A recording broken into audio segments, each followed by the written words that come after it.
नमस्कार, आप देख रहे हैं बिजनेस टुडे बाजार और मेरे साथ हैं संतोष अय्यर जी जो कि मर्सिडीज बेंज इंडिया के एमडी और सीईओ। सर आपका बहुत बहुत स्वागत है। Thank you for having me. तो सबसे पहला मेरा आपसे सवाल रहेगा कि गडकरी जी का बयान आता है, सबसे पहले वो साफ तौर पर बोलते हैं कि जो डीजल के व्हीकल्स हैं उनके ऊपर 10% का जीएसटी, अतिरिक्त जीएसटी लगाने पर मैं वित्त मंत्री से आग्रह करता हूं।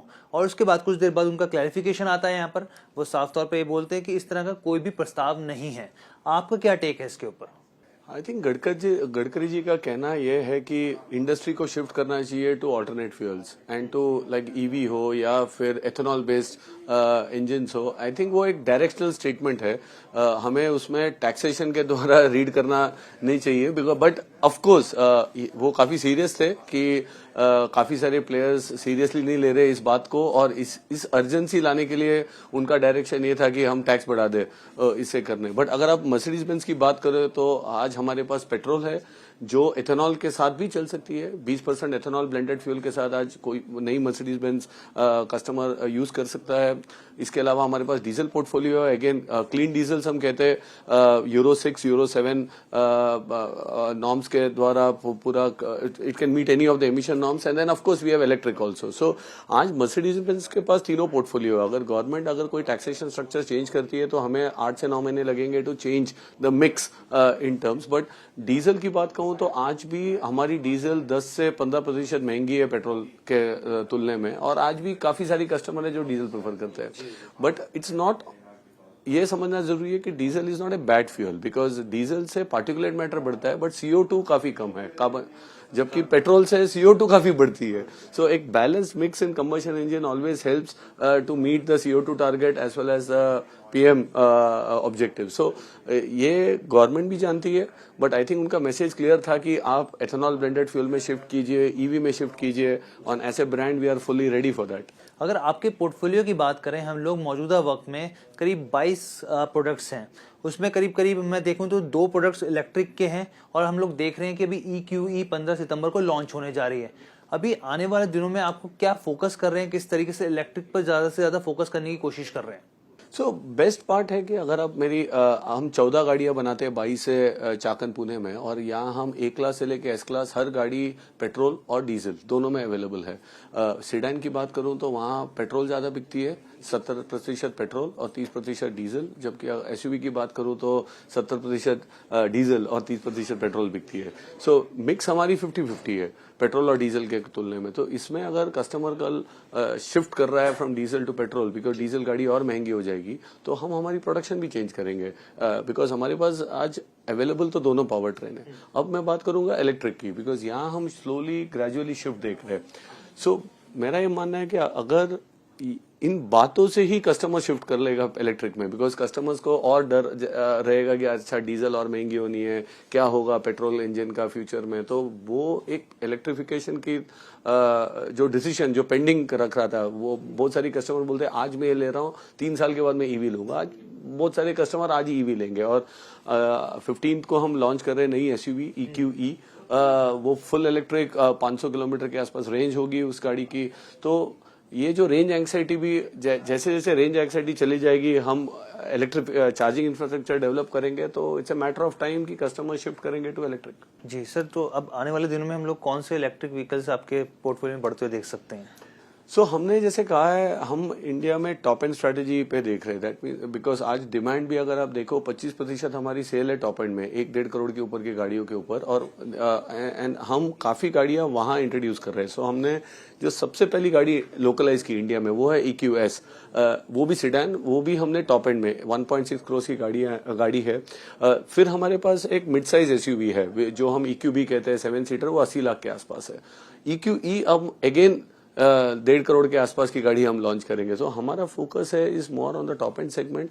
वॉल्यूम्स जो हम बिलो अराउंड 60 लाख 70 लाख, उसमें हम इमीडिएटली नई EVs नहीं लॉन्च करेंगे। वो हम और 1-8 साल ऑब्जर्व करेंगे मार्केट को। चार्जिंग इंफ्रास्ट्रक्चर जैसे बढ़ेगी तब हम और मास में जाएंगे। सर, फाइनेंशियल ईयर के हिसाब से मैं आपकी ग्रोथ देख रहा था, 2021 की बात से देखें कंपैरिजन 2022 को करें तो 41% की ग्रोथ आपकी रही है। अब जो अब ये मौजूदा चालू वित्त वर्ष चल रहा है, उसमें किस तरह की उम्मीद की जा सकती है? So, अगर मैं जैन टू जून, हम तो जैन दिसंबर कैलेंडर फॉलो करते हैं, तो जैन टू जून में कहूँ H1 इस साल की इसमें ग्रोथ है क्लोज टू 14%. सो हमारा ये उम्मीद है कि even the second half of the year हम एक डबल डिजिट ग्रोथ की उम्मीद कर सकते हैं. फेस्टिव सीजन काफी अच्छा स्ट्रांग जा रहा है, डिमांड की तौर से काफी सारी बुकिंग्स है. हम फिर एक और बार देख रहे हैं कि काफी कस्टमर सेडान प्रेफर कर रहे हैं, C class, E class. So I think that's a very good sign in terms of mix. So this year should be another best ever year for Mercedes-Benz India. जी. अच्छा sir, हम लोग देख रहे थे कि जो 2047 है बेसिकली, वो अब उस समय क्या है कि जो बेसिकली मिडिल क्लास की जो आबादी होगी वो करीब 100 करोड़ क्रॉस कर चुकी होगी. तो आप उनको कैटर करने के लिए किस तरीके से क्या फोकस कर रहे हैं? देखो, हम तो लग्जरी ब्रांड है, और एक कहावत था, कोको चैनल ने बताया था, उन्होंने कहा था कि luxury starts where necessity ends.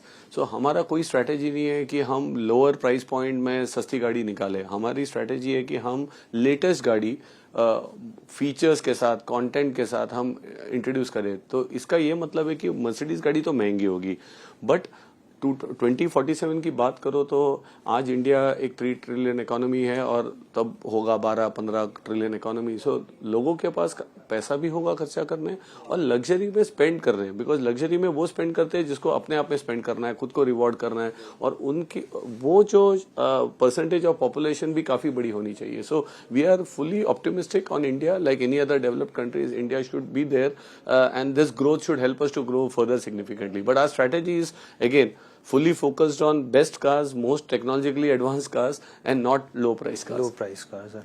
अच्छा सर, फेस्टिव सीजन को लेके किस, जैसे आपने बताया, थोड़ा सा और सर खुल के बताएं कि किस तरह की डिमांड देखने को मिलेगी? सो ये फेस्टिव एक डिफरेंट फेस्टिव सीजन है. जैसे प्री कोविड में क्या होता था कि लोग काफी सारी बुकिंग्स आती थी ड्यूरिंग फेस्टिव पीरियड, और हम डिलीवरी करते थे. अभी 50% ऑफ गाड़ियां की बुकिंग हो चुकी है जून, जुलाई, अगस्त में, बिकॉज उनकी डिलीवरी होगी फेस्टिव पीरियड में, बिकॉज गाड़ियों की वेटिंग पीरियड है. हमने भी प्रोडक्शन काफी हद तक बढ़ाया है सेडान्स में, जैसे ए क्लास, ई क्लास की प्रोडक्शन काफी बड़ी है. So these cars are available for the festive season. So हम काफी स्ट्रांग ऑर्डर इनटेक देख रहे हैं फॉर दीज कार्स. ऑल्सो हमने इस साल 2 बार प्राइस बढ़ी मर्सिडीज बेंज गाड़ियों की, एक बार जनवरी में, एक बार अप्रैल में, और इसी वजह से थोड़ा हमने एक लल पीरियड देखा ड्यूरिंग मई जून. सो हमने अब क्या किया है कि फॉर दी सेडान्स हमने फाइनेंशियल ऑफरिंग, दैट मीन्स हमने एक नई प्रोडक्ट लाई है जिसमें कस्टमर को पूरी गाड़ी की कीमत देने की जरूरत नहीं है. He can pay for a small portion of the car and still own a Mercedes Benz. So financial products are again driving sales, because even after the price increase customers are feeling afford, it's fine, they can pay the EMI. So we are using different strategies to grow the market, और even in this festive period हमारा उम्मीद है कि will be a very one of the best ever festive period for us. Sir ऐसा देखा जाता है, क्योंकि आपने अभी प्राइस की बात करी, तो एक जो कंपनी, ऑटो कंपनी होती है, बेसिकली एक साल में 2 से 3 बार तो प्राइस हाइक करती है. तो हम आने वाले दिनों में देख सकते हैं कि और प्राइस हाइक होते हुए?